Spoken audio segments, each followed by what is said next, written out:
C'est gentil.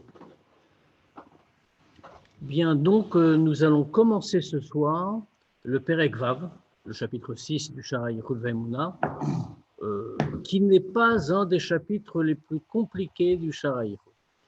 On va arriver dans des eaux un peu plus difficiles quand on passera au chapitre Zayin, qui est un chapitre qui soulève des grandes choses. Mais là, c'est presque reposant. Donc, on va très brièvement rappeler, on ne va pas répéter le chapitre He, d'autant plus que, comme vous vous en souvenez, le chapitre qu'on a terminé la semaine dernière, donc le chapitre He, le chapitre 5, était en fait la suite de la parenthèse qui s'était ouverte à la fin du chapitre 4. Donc, on a en fait répondu à tout ce que voulait nous, sur tous les points où voulait nous entraîner cette note, en réalité, de la fin du chapitre 4. Et c'était, bien sûr, c'était des choses qui n'étaient pas évidentes parce qu'on a soulevé beaucoup de questions. Mais finalement, c'était un petit peu entre parenthèses. Enfin, c'était même d'ailleurs réellement entre parenthèses, puisque la parenthèse s'est terminée à la fin du chapitre He. Qu'est-ce qu'on a dans qu'est-ce qu'on a ici? Mais ici, ce que nous voyons, avec quoi est-on resté? Sur quoi va-t-on reprendre en réalité? Alors, il faut comprendre que puisque le chapitre He n'était qu'un ajout, une note, après le chapitre Dalet en réalité, nous avons avec le chapitre Vav quelque chose qui suit le chapitre Dalet en réalité. On a fait une parenthèse dans le chapitre He. Donc, c'est là-dessus que nous en sommes. Et c'est de cela qu'on va parler. Que va-t-on nous montrer? Alors, reprenons vraiment très simplement ce qu'on a dit avant. Puisque notre question d'origine, c'était comment se fait-il qu'on ne soit pas complètement annulé, inexistant, devant Akadosh Baruch Hu, devant Dieu, puisque Dieu crée le monde, il y est présent à chaque instant. On avait répondu, au début du Shara Yichud, on avait répondu, c'est possible parce qu'il y a le Tzimtzum. Comme ça, globalement, qu'on avait répondu. Et on avait dit, le Admor Hazaken avait cité le Pasuk dans Tehillim, avec l'explication du Baal Shem Tov, qui Shemesh Umagen Avaye Elokim. Le soleil, correspond au nom de Havaye, le nom de Dieu qui crée le monde, et le Magen, le bouclier du soleil qui empêche que toute la lumière passe, correspond au Shem Elohim. Autrement dit, on a l'idée du don de la lumière et l'idée d'une Tzimtzum qui empêche que la lumière se répande. Très bien. Alors maintenant, on a quand même eu c'est là-dessus qu'on va rester. Après tous les développements, tous les compléments qu'on a donnés dans le chapitre He, où on a expliqué que ça posait quand même des questions auxquelles on a répondu en réalité. En expliquant qu'est-ce que ça veut dire le Tzimtzum, notamment la grande idée nouvelle qu'on a eue dans le chapitre He, c'est que le Tzimtzum n'est pas seulement une rétention. Le Tzimtzum doit être interprété comme un Keli. Autrement dit, le Keli fait pas seulement une action, si l'on peut dire, négative. Je retiens, je suis un obstacle, je suis un voilement, j'empêche la lumière. C'est un Keli pour le Or. Si c'est un Keli pour cette lumière, ça signifie que le Keli a aussi une action sur la lumière. Comme on avait donné plusieurs fois l'exemple, que le Keli, la bouteille, la couleur de la bouteille va influer sur la lumière elle-même. Donc ici, on a compris tout cela. Maintenant, dans ce chapitre Vav, le Admor Hazaken va développer l'idée de Tzimtzum et nous faire mieux comprendre ce que cette idée-là veut dire, et également dans la suite du Pérec. Et il va reprendre le pasuk qu'il avait cité au tout début du Shara Yichud Ve'emunah, c'est-à-dire que tu vas mettre dans ton cœur et tu vas mettre dans ta pensée, dans ton cœur, etc., que Hashem hu Elohim einod milvado. Et il avait posé des questions tout de suite au tout début du Shara Yichud. Il avait tout de suite posé la question, mais pourquoi on doit tellement insister? Pourquoi est-ce qu'on doit dire il faut mettre dans son cœur, il faut mettre dans sa pensée? Est-ce qu'on est tellement tenté d'avoir une idée qu'il y a quelque chose d'autre? Donc, et c'est pour ça qu'il avait démarré, pour nous permettre de comprendre ça plus profondément. Et il va nous expliquer donc à quoi ça correspond dans ce chapitre-là. Donc, Perek Vav. Veine, Shem Elohim ou Shem Midat Agvura ve'atzimtzum.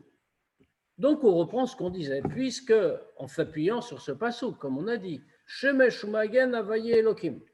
Donc, Avaye, c'est le soleil, c'est ce qui donne la lumière. Le Magen qui empêche la lumière, ça, c'est Elohim. Donc, le Shem Elohim, qu'est-ce que c'est? C'est Midat Agvura ve'atzimtzum. C'est la tribu de Gvura, donc de retenue, de rétention. Donc, la tribu du Tzimtzum. Velachen, et c'est pour cette raison-là, Hu Gamken Begimatria Hateva. Et c'est pour ça que dans les gématriotes, dans la valeur numérique du mot, le mot Elohim a la même valeur que le mot Hateva, la nature. Pourquoi la Teva? Pourquoi la nature? Parce que qu'est-ce que c'est que le fonctionnement naturel du monde? Le fonctionnement naturel du monde, c'est quelque chose qui a été fixé par Dieu. Dieu, lors de la création, a établi des règles. Nous, qu'est-ce que nous voyons? Nous ne voyons que les règles. Nous ne voyons pas celui qui les a fixées. Autrement dit, nous pouvons croire, nous pouvons ne pas voir Dieu derrière les règles. Le mot même, Hateva, nous l'indique. Pourquoi? D'abord, comme on l'a dit, au sens simple, au sens premier, la nature, c'est des règles. Bon, comme on dit toujours, c'est la nature. Mais en dehors de ça, le mot Teva vient aussi, s'apparente aussi à un autre mot. Par exemple, on dit Tava Bayam, il les a immergés, il les a plongés dans la mer. Qu'est-ce que ça veut dire? Quel rapport? Quand un objet est plongé dans la mer, quand quelque chose est plongé dans la mer, en réalité, il n'a pas changé. Il est toujours là. Je veux dire, le même objet qu'on voit sur la terre ferme, qu'on peut saisir, etc., si on le jette à l'eau et qu'il est profondément dans la mer, ça ne va rien changer à la nature de l'objet. L'objet va toujours exister. Quelle est la seule différence? La seule différence est que cet objet-là, on ne le voit plus. Il est là, mais totalement invisible. C'est exactement le sujet avec notre monde. La lumière de Dieu qui crée le monde est toujours là. Seulement, elle est immergée, si l'on peut dire. On ne la voit pas. Ça, c'est justement l'idée de Hateva, la nature, de la même manière que c'est la force divine qui anime les règles de la nature et qu'on ne les voit pas. De la même manière, le monde nous le montre. C'est à l'intérieur, c'est là, mais c'est hors de notre vision. Et ça, c'est le Shem Elohim. Les fiches Mastira Or Shel Maala Ameave ou Mechaya Olam. Parce que ce nom-là cache la lumière en haut qui fait exister et fait vivre le monde. Venire Keilu Haolam Omed ou Mitnaeg Bederech HaTeva. Et il semble comme cela que le monde existe et se conduit Bederech HaTeva, justement, de façon naturelle. Autrement dit, sans qu'il y ait besoin d'avoir l'intervention de la lumière de Dieu, ce qui n'est qu'une apparence, bien sûr. Veshem Elohim ze. Mais attention, quelle est la fonction donc de ce Shem Elohim? Puisqu'on dit, tout cet attribut-là, c'est celui de Shem Elohim. Ce n'est pas Shem Havaye. Havaye, c'est Mehave. C'est celui qui fait exister. Autrement dit, c'est ce nom-là, c'est au niveau de ce nom-là que Dieu crée le monde. Donc Elohim va venir cacher, c'est le Tzimtzum, comme on a dit. Bon, avec toutes les nuances qu'on a apportées dans le 5e chapitre, que le Tzimtzum est aussi positif, etc., mais on va le regarder de manière un peu différente. Donc le Shem Elohim, ce Shem Elohim, on peut remarquer ici notamment comment l'Admour Hazaken s'exprime. Il dit Shem Elohim Zé. Et ce Shem Elohim. Pourquoi ce Shem Elohim? Le texte aurait très bien pu dire, on voit à quel point chaque mot est pesé. On aurait très bien pu dire, et le Shem Elohim, ce qu'il a déjà dit d'ailleurs. Ou Magen Venartik le Shamavaye. C'est le bouclier, l'écran du nom de Havaï, comme on n'a pas arrêté de le dire depuis le début. Mais pourquoi Shem Elohim Zé? Parce qu'en réalité, le Shem Elohim a des degrés beaucoup plus élevés. Mais ici, de quoi veut-on nous parler? De quoi veut nous parler le Admor Hazaken? Ici, le Admor Hazaken veut définir le Shem Elohim tel qu'il est au niveau de la création du monde. C'est un degré particulier du Shem Elohim. Il y en a de bien plus élevés. Alors, l'Admor Hazaken nous dit, attention, ici, on va parler de Shem Elohim Zé, ce Shem Elohim-là, qui lui constitue un bouclier, un voilement, un écran pour le Shem Havaï. Pourquoi? Parce que les Halim Ha'or Va'achayut Animshach Mishem Havaye ou Me'ave Me'ain Leyesh, pour cacher la lumière et la vitalité qui vient du Shem Havaye et qui le fait vivre, Me'ain Leyesh, qui fait vivre le monde à partir du néant, qui le fait exister, Shelo Yidgale Lanivraim Veibatlu Bemetziut, pour que le Shem Havaye ne se révèle pas aux créatures et que celles-ci ne disparaissent pas, puissent ne pas perdre, conserver leur Metziut. Autrement dit, la Metziut est une donnée de ce monde. Nous n'existons pas si nous n'avons pas de Metziut. On sait très bien que, alors bon, c'est vrai que dans la tradition chassidique, comme on dit, dire à quelqu'un tu as une Metziut, c'est pas gentil. Mais la Metziut est une donnée qui fait partie de notre monde et qui est une donnée qui peut être positive et qui est même positive à la base. Tout simplement parce que si on n'a pas de Metziut, alors on ne peut même pas servir Dieu. D'ailleurs, c'est pour ça que chez les Chassidim, d'ailleurs, on se méfie de tout ça. Par exemple, on dit que quelqu'un qui éprouve Ahavat Hashem, je ne parle pas d'illusion ou de faux semblants, mais quelqu'un qui éprouve Ahavat Hashem, qui éprouve l'amour de Dieu. Ça ne veut pas dire qu'il est parfait, qu'il est arrivé au summum, même si Ahavat Hashem est un degré très haut. Et on parle de quelqu'un qui l'éprouve profondément, sincèrement, et toute sa conduite est en conséquence, etc., etc. Mais ce n'est pas qu'il est parfait. Pourquoi? Parce que quand quelqu'un en est encore à éprouver, par exemple, l'amour de Dieu, alors comme on dit, le mot est connu dans les Mamarim, Yeshmi Sheoev, ça veut dire qu'il y a quelqu'un qui aime. Parce qu'on est obligé d'exister pour aimer. Si on n'existe pas, aucun sentiment n'est possible. Donc l'idée de Metziut n'est pas une idée condamnable en soi. L'idée condamnable, c'est l'enflure de la Metziut en réalité. Et donc, si le Shem Havaye apparaissait, puisque le Shem Havaye est une lumière tellement puissante, rien ne pourrait exister devant lui. Pour quelle raison? Tout simplement parce qu'il a créé, c'est pour ça qu'on Admor Hazaken ici il fait référence, il a tout créé Yesh Me'ain. Ça veut dire que notre Metziut dépend de sa création Yesh Me'ain. Et si la source de la lumière vient vers ce qu'il a donné ne peut que le rejoindre. Et donc, on disparaîtrait. Donc, c'est lié en fait à la nature même de la création à partir du néant. Alors, il ne faut pas perdre la Metziut, comme on a dit. Parce que si on la perd totalement, alors dans ce cas-là, on disparaît de ce monde. On n'existe plus. Et ce n'est pas le but de la création. Le but de la création, c'est précisément qu'il y ait un monde. Varé. Maintenant, il faut comprendre qu'est-ce que veut dire cette rétention. Qu'est-ce que c'est ce degré de Gvura? Ça veut dire quoi? Ça veut dire qu'il y a une parce qu'il ne faut pas mal comprendre. On pourrait en déduire de là, il y a un aspect de Dieu qui est très bon, le don, etc., il crée, etc., et un aspect de Dieu qui est sévère. Ça veut dire quoi? Mais on ne peut pas considérer comme ça. D'abord parce qu'il y a un petit problème, enfin, ça pose différentes questions, mais en dehors de ça, d'abord Dieu est un. Autrement dit, il n'y a pas un côté bon, un côté méchant. Ça ne veut rien dire. Dieu est un. Par ailleurs, ce un que Dieu est, et comme nous le dit le Rambam, il est Tachlit Atov. Il est le bien absolu. Dieu ne retient jamais, il donne l'œuvre de création en elle-même est une œuvre de bonté. Dieu a voulu donner. La création ne s'impose pas par définition. C'est-à-dire que la création, notre création, est par rapport à Dieu un don gratuit. Et quel don gratuit?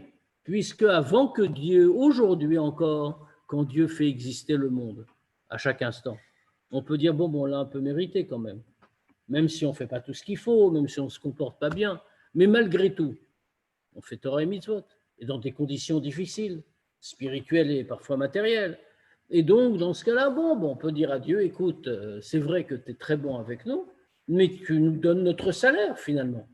Nous sommes des travailleurs, et c'est indigne dans la Torah que Dieu s'applique à lui-même, comme c'est connu, que l'employeur doit verser à son salarié, quand il est payé à la journée, quand le soir vient, il doit lui verser son salaire, il n'a pas le droit de le retenir. Donc ici, c'est pareil. On devrait dire à Dieu, de toute façon, à la limite, il n'y a même pas à te dire merci. Tu ne fais que nous payer ce que tu nous dois. Mais bon, même si ce n'est pas tout à fait juste, mais bon, on va dire que c'est un employeur généreux, malgré tout, qui ne regarde pas trop la qualité du travail. Mais en dehors de ça, mais quand Dieu crée le monde, le mérite n'existe pas, puisqu'il n'y a encore personne, il n'y a pas de monde. Autrement dit, quand Dieu crée le monde, il le crée gratuitement, ce qui est une manifestation de bonté parfaite. C'est le plus grand paradoxe. C'est aussi à ça que répond le Sharaïroul Ve'emouna. Parce que finalement, on te dit, Dieu a fait une œuvre de bonté gratuite, mais comment il a fait? Il a utilisé la Gvoura. Ça ne marche pas. La Gvoura et le Chesed sont des données, des éléments totalement antinomiques, a priori. Quelqu'un qui a un Baal Gvoura, quelqu'un qui a Gvoura, qu'est-ce qu'il va faire? Il va vouloir retenir, il ne va pas donner. Quelqu'un qui a Chesed va vouloir donner, mais on ne peut pas avoir les deux à la fois. Alors, on va expliquer que pour Dieu, ce que je viens de dire n'est pas vrai, bien sûr. Mais sur le principe, ça reste comme ça. On le voit très bien dans le monde des humains, quelqu'un qui est rigoureux, qui est sévère, etc., il ne va pas donner comme ça librement. En revanche, quelqu'un qui est très généreux, quelqu'un qui est très ouvert, il va donner à tous et même il va faire des bêtises parce que certainement il va trop donner, il ne va pas donner forcément à celui qui le mérite parce qu'il est poussé par sa volonté de donner. Alors on va voir comment ça s'est passé. Ça veut dire que Vare Prinat Gvurazu Vetzimtsumaze, ce degré-là de Gvura et ce Tzimtzum-là. Alors vous voyez que là aussi, le mot Azaken, il est en train de rajouter des « et » partout, pour dire je parle de quelque chose de précis, pas d'autre chose. Parce que, et en vérité, pourquoi? Parce que des Tzimtzumim, il y en a de diverses catégories. Prenons un exemple très simple. Il y a comment le mal peut-il exister? Comment les animaux impurs peuvent-ils exister?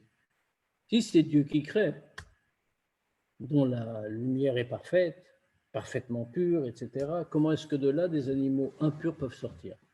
Ça ne devrait pas pouvoir exister. Pourtant, nous voyons bien que si. C'est le Tzimtzum. C'est là qu'on répond, et c'est juste, c'est-à-dire que Dieu a contracté sa lumière.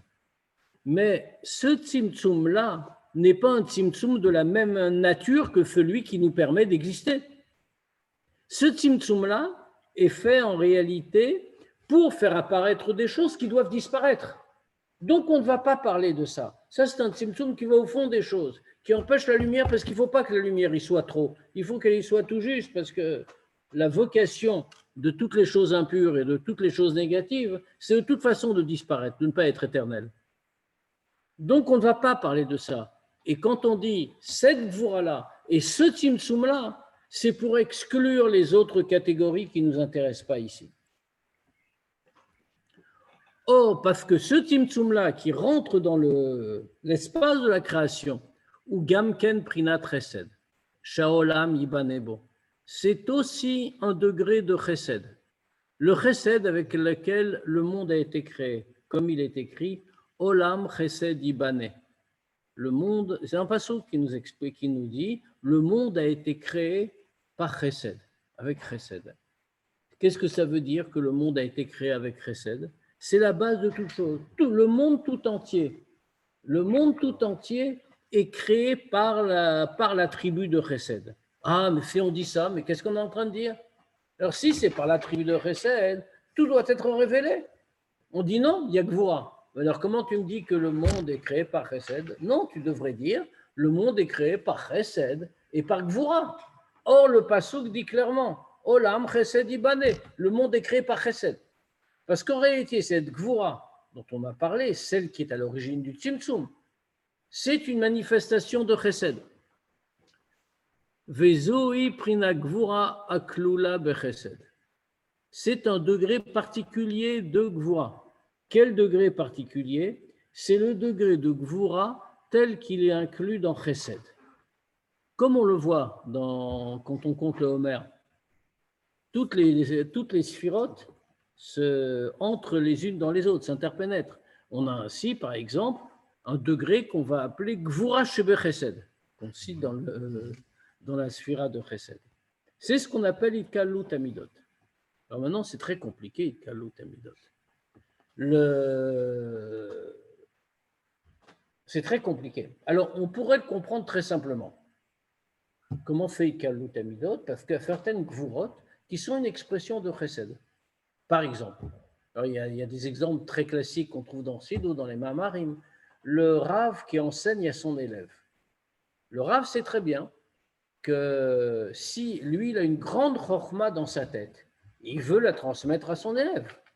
Le problème étant que l'élève n'est pas le Rav et que si le Rav essaie de lui transmettre intégralement l'idée qu'il a en tête, l'élève ne comprendra rien. Donc, qu'est-ce que fait le Rav? Si c'est un bon professeur, il va faire un tzimtzum. Il va contracter l'idée pour la transmettre à son élève. Autrement dit, si l'on peut dire de la même façon, le chesed qu'il avait de vouloir donner la chorma à son élève n'était possible qu'au travers d'une gvura, le tzimtzum intermédiaire. Ou si on peut voir un exemple encore plus simple, dans la vie quotidienne, un père qui punit son enfant. L'enfant s'est très mal comporté et le père, intrépide, lui donne une gifle. Il n'a pas peur de la plainte que son fils va porter au commissariat. Et le père donne une gifle à l'enfant. Qu'est-ce que c'est que cette gifle? Elle est gvura ou elle est chesed? Mais c'est gvura à kloula bechesed. En vérité, le père, il n'a qu'un chesed en tête. C'est je veux bien éduquer mon fils. Ah, maintenant, l'enfant se comporte mal, donc il faut le remettre sur le droit chemin, etc. Et il pense que, voilà, la claque que je lui donne maintenant, ça va lui faire comprendre que ce qu'il a fait est très grave. Donc, je suis sévère. Mais cette sévérité est incluse dans un chesed. Maintenant, ici, on va plus loin. Pourquoi? Parce qu'il s'agit de Dieu. Il ne s'agit pas d'être humain. Dans l'exemple qu'on a donné, même si ça marche très bien, du point de vue théorique. Mais on ne peut pas dire que c'est pareil. Pourquoi? Parce que chez un homme, il n'y a jamais totalement Itkalolut Amidot. Il n'y a jamais l'interpénétration comme ça des Midot, comme on est en train de le dire. On va voir toute la différence. Pourquoi? On reprend nos deux exemples. Quand le Rav enseigne à son élève, alors c'est vrai que il a fait un tzimtzum de l'idée pour que l'élève comprenne. Mais en réalité, le tzimtzum, il est bien là. Il y a l'idée et l'élève ne l'aura pas. Autrement dit, il y a une gvura qui se détache du chesed, qui vient comme un vrai obstacle. C'est encore plus clair pour le père et l'enfant. Quand le père donne un coup à son enfant pour le corriger, bien, alors si c'est que gvura, on va dire oui, d'un bout à l'autre, en vérité, il n'a aucune idée, il est juste en colère, et il se débarrasse de sa colère en giflant son fils. Ce n'est pas le cas, on a dit. Enfin, dans l'hypothèse qu'on a prise, c'est un père normal. Autrement dit, il veut d'abord éduquer son enfant. Il ne veut pas le frapper en soi. Mais, malgré tout, quand il a frappé, il n'a pas frappé après avoir longuement réfléchi, après avoir dit je suis animé par un chesed, mais le chesed me conduit à dire que. Non. il était certes animé par un chesed, la volonté d'éduquer son fils, mais quand il a frappé son fils, il était en colère. Et quand lui, il l'a frappé, au moment où il l'a frappé, dans cet acte-là, ce n'était pas du chesed qui s'exprimait, c'était de la gvoura, même si fondamentalement, il y avait quand même du chesed derrière. Mais c'est de la gvoura qui s'exprimait. Donc, il n'y a jamais eu une ikalelut totale. Il n'y a jamais eu une combinaison des midotes réelles chez l'homme. Alors que chez Dieu, il en va tout à fait différemment. Comme on va voir tout de suite. Merci Ram Bon, j'ai écouté 2 minutes, mais mon grand défaut, c'est la patience. Je n'ai pas de patience. Ça viendra. J'aimais bien quand vous parlez. Quand vous parlez, on a envie de vous écouter, M. Rabbin. Baruch Hashem. Merci, M. Rabbin. Merci. Donc, maintenant, on va voir ce que ça veut dire pour Dieu et pourquoi c'est fondamentalement différent. Veine, mikalelut amidot zubazu. Quand on voit la combinaison de ces midot, totalement opposées, donc elles s'interpénètrent, a-t-on dit, l'une l'autre. Dans ce cas-là,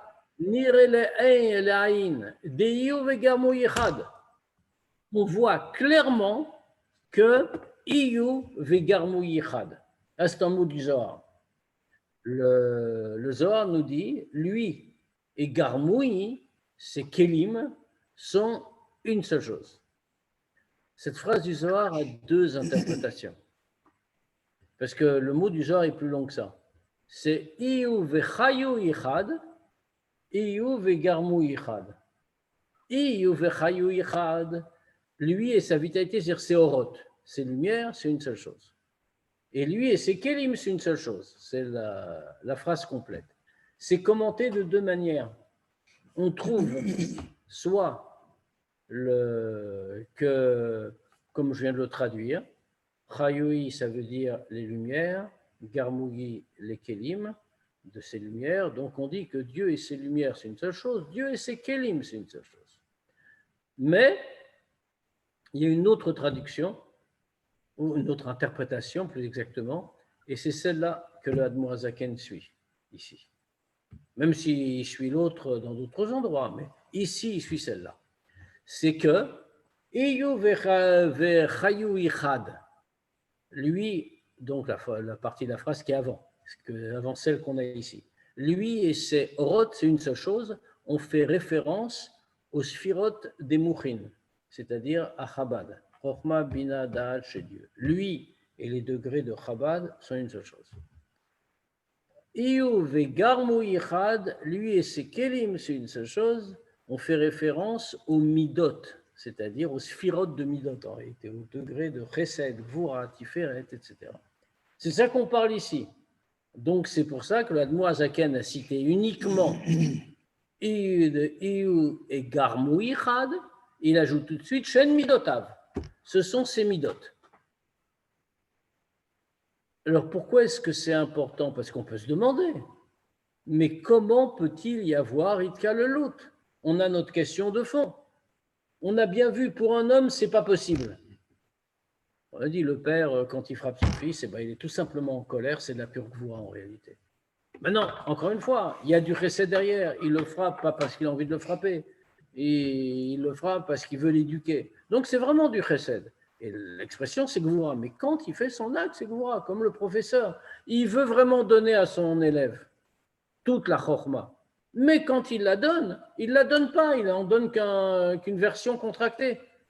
Autrement dit, il n'y a pas eu de kalout. Ce qui est normal. C'est méchant ni de la part du maître, ni de la part du père. C'est simplement que c'est des attributs qui sont totalement antinomiques, qu'on ne peut pas avoir chesed et gvoura en même temps. Sauf si on est Dieu. Alors, c'est ce qu'on va nous expliquer ici tout de suite. Parce que il s'agit des midot de Dieu.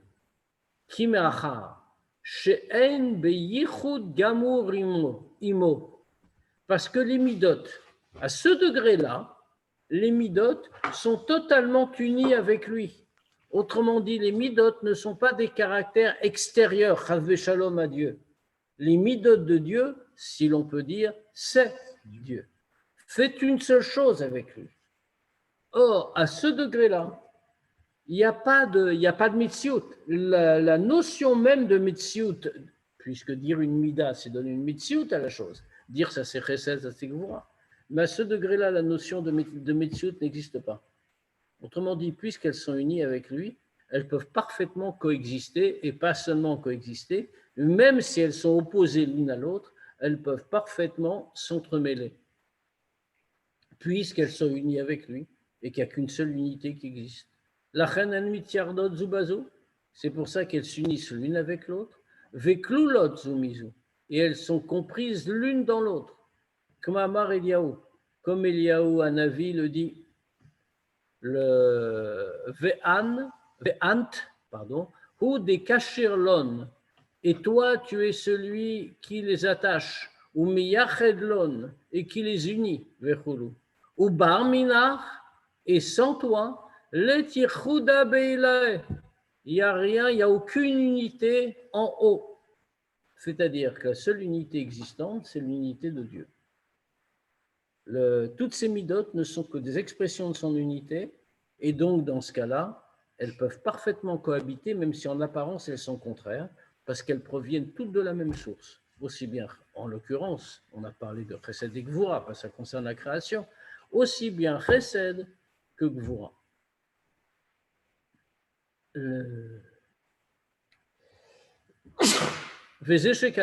Alors maintenant qu'on a dit tout ça, qu'on a expliqué donc que le monde existe par le chesed de Dieu et que ce chesed se révèle de deux façons, par l'attribut de chesed proprement dit et par l'attribut de gvura qui est une manière de chesed.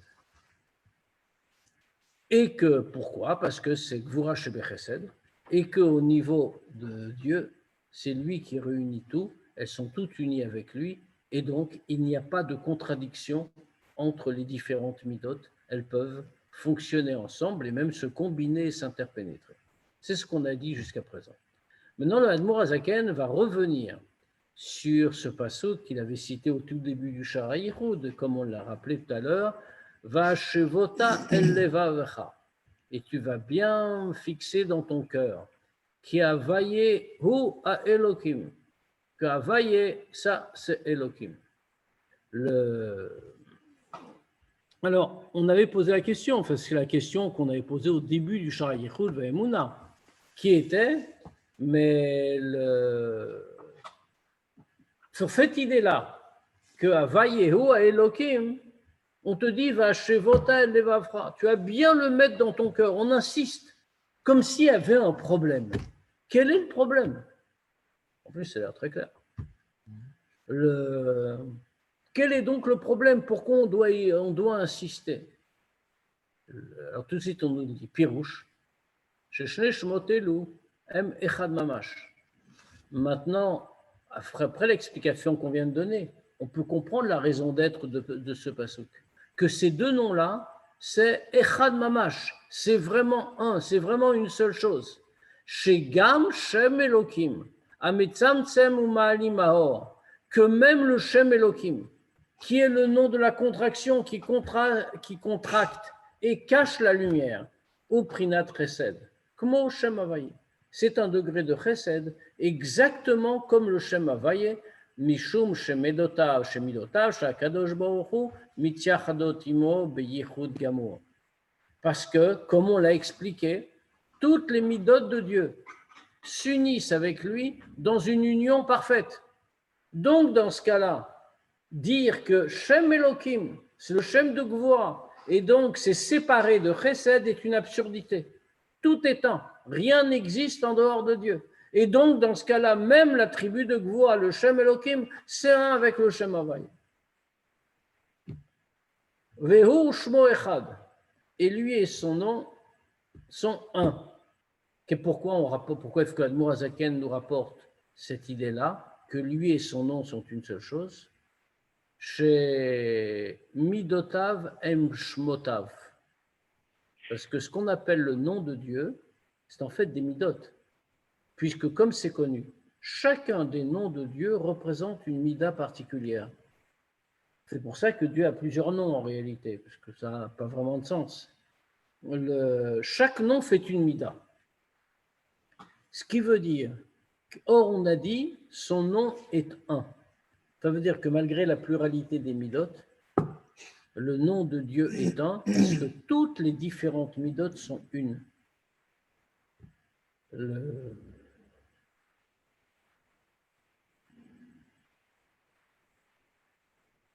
Du mot Biyechut Gamo, avec unité parfaite. Pourquoi? Parce que, comme on l'a dit, Hu Shmo Echad, lui et son nom sont un, Shemidotav en Shmotav, que ses midot sont ses noms.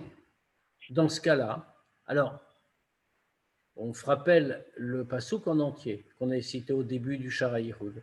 On avait dit, Vashevota el levafra, qui a vaillé ou à Elohim, Bashamay mimal, et on avait que le pasouk continuait, dans le ciel en haut, Ve'al haaretz mitachat, et sur la terre en bas, Ein od.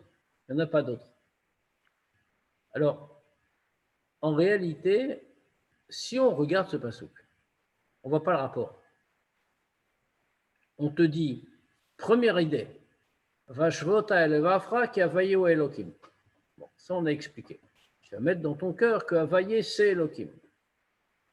Et ensuite on ajoute que Bashamaim mimal valares mitachat einod. Donc dans le ciel en haut et sur la terre en dessous, en bas, il n'y en a pas d'autre.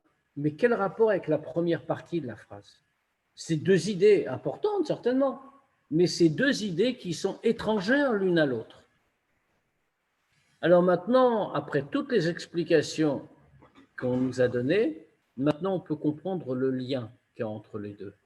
Donc c'est pour ça, nous dit-il, que le pasouk se termine par cette idée-là, Bashamal va mitachat einod, on peut savoir, pirouche, c'est-à-dire Shegam haaretz achumrit, que même la terre grossière, grossièrement matérielle, Shenirit yesh gamur le einkol, qui semble être un yesh gamour, une vraie existence autonome, à la vision, on la voit.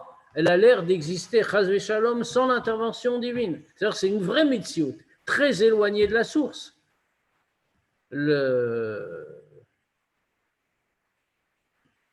Hi ain ve'efes mamash legabe akadosh baruch hu. Elle est néant, illusion et néant par rapport à Akadosh Baruch Hu. Pourquoi est-ce que ça nous amène à ça?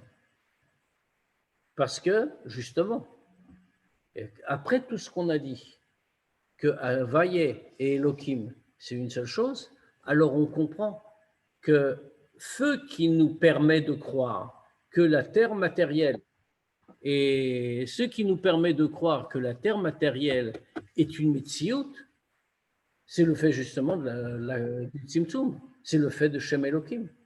Or, après tout ce qu'on vient de dire, qu'est-ce qu'on obtient? Mais le Shem Elohim, c'est un avec le Shem Havaïe. Donc, dans ce cas-là, qui Shem Elohim, Eino Malim Metzamsem, Elalar Tartonim, Velo Legabe Akadosh Baruch Hu. Parce que le Shem Elohim est effectivement un Tzimtzum. La preuve fait qu'on arrive à croire que la terre est une Metsiout, que la terre matérielle est une Metsiout. Mais par rapport à qui? Le Shem Elohim ne va cacher ça uniquement aux yeux, à nos yeux, aux yeux des créatures. Mais par rapport à Dieu, il ne cache rien du tout.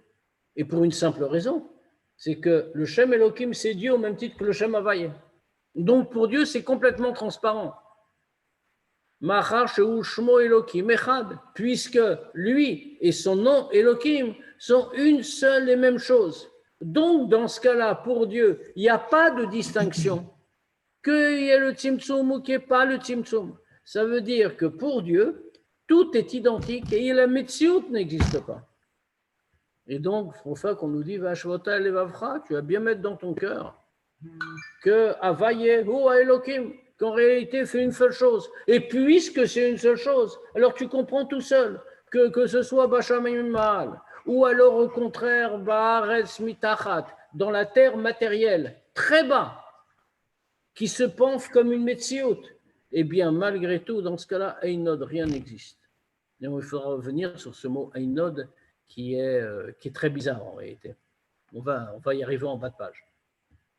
Velachen, Gam Haaretz ou Mitachat Laaretz, Hen Ein ve'efes mamash legabe Akadosh Baruch Hu. Et donc, pour cette raison-là, même la terre, ou Mitachat Laaretz, c'est sous la terre, c'est néant par rapport à Dieu. Ve'einan nikraot beshem klal, afilu beshem od. Alors ce passage qu'il faut pour la fin, ein od. J'ai traduit, il n'y en a pas d'autre. Bon, c'est la traduction, mais il faut le regarder plus précisément. Ein od. Il n'y a pas autre, il n'y a pas encore. Qu'est-ce que représente le mot od? C'est-à-dire qu'on ne veut pas seulement dire qu'il n'y a qu'un seul Dieu. On va aller beaucoup plus loin que ça. Parce que si ce pasuk se limite à dire, ben voilà, Avayehu Elohim, d'accord? Donc, Einod, il n'y a qu'un seul Dieu, il n'y a pas deux, il n'y a pas plus. C'est très superficiel comme idée. On veut aller beaucoup plus loin. Parce que sinon, on en vient à dire, pourquoi tu me demandes de regarder dans le ciel, ou sur la terre, ou sous la terre? Dans ce cas-là, je n'ai pas besoin de regarder tout ça. Qu'est-ce qu'il y a? Je vais regarder sous la terre pour vérifier quoi? Pour vérifier qu'il n'y a pas un autre Dieu sous la terre? Ou pour vérifier qu'il n'y a pas un autre Dieu dans le ciel? Quel est le sens du pasuk? On dit non. Einod veut dire autre chose. Il n'y a pas en plus, il n'y a pas encore. Le mot od veut dire quelque chose de secondaire par rapport à l'essentiel. Il va nous donner un exemple tiré de la Gemara tout de suite. Donc, on dit, rien n'existe par rapport à Dieu. Tout est Batel Metziut, y compris la terre matérielle, puisque c'est seulement à nos yeux le Shem Elohim ne contracte que par rapport à nous, pas par rapport à Dieu, puisque Shem Elohim c'est un avec Shem Havaye. Donc dans ce cas, il n'y a pas d'illusion. Tout est inexistant, puisque Ein Od, que veut dire Ein Od? Que rien n'existe, on ne peut pas donner un nom à la création. Mais la terre matérielle, on peut lui donner un nom autonome qui laisserait entendre qu'elle existe à part entière. On ne peut pas lui donner un nom, puisqu'elle n'existe pas. Elle est tirée du néant simplement par la volonté de Dieu. Elle ne porte pas de nom. Afilou Beshem Od. On ne peut même pas la désigner la création ou quoi que ce soit par le nom de Od. Encore en plus. Shehu Lachon Tafel. Le mot Od, ça veut dire quelque chose de secondaire. Comme on le voit dans la Gemara. Kmamar Razal. La Gemara s'interroge comme ça sur un certain din. Et à propos de ce din, les Chachamim discutent. Et à la fin, ils tranchent en réalité. Il y a un des Chachamim qui apporte un pasouk, qui montre que le din est comme ça. Enfin, peu importe le din. Hein.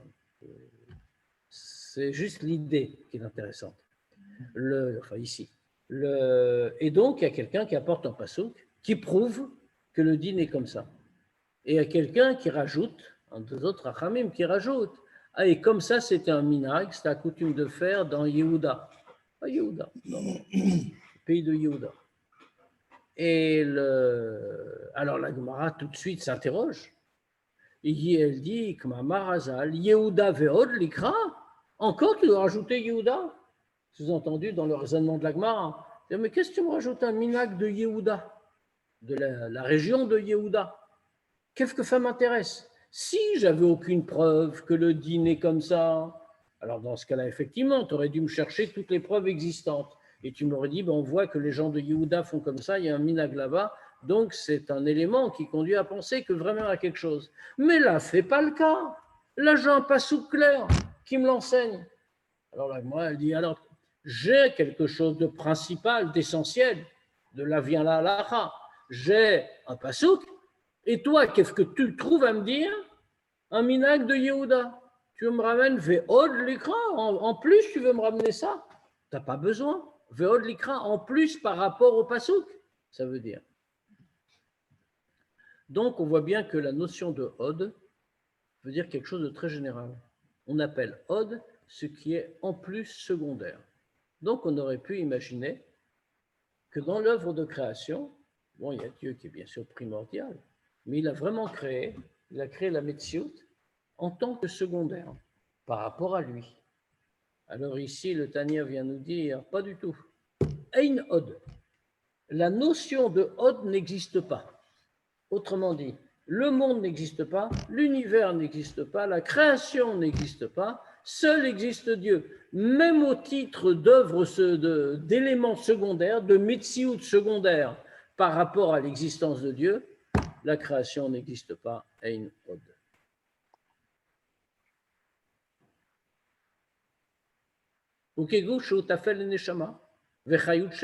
Comme par exemple, on aurait pu penser comme le corps qui est secondaire par rapport à la neshama, vechayut shebetocho, la vitalité qui est en lui.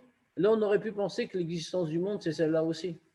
Ça veut dire de la même manière que la neshama anime le corps, le fait vivre, le fait exister, de la même manière, Dieu fait vivre le monde. Alors on ne le voit pas, de la même manière qu'on ne voit pas la neshama dans le corps. Dieu fait vivre le monde, et puis voilà. Mais est-ce que ça veut dire que le monde n'existe pas? Mais non. D'une certaine manière, on va dire que par rapport à la neshama, le corps n'existe pas. Le corps, bon, il naît, puis un jour il va disparaître. L'éternel, l'essentiel, c'est la neshama.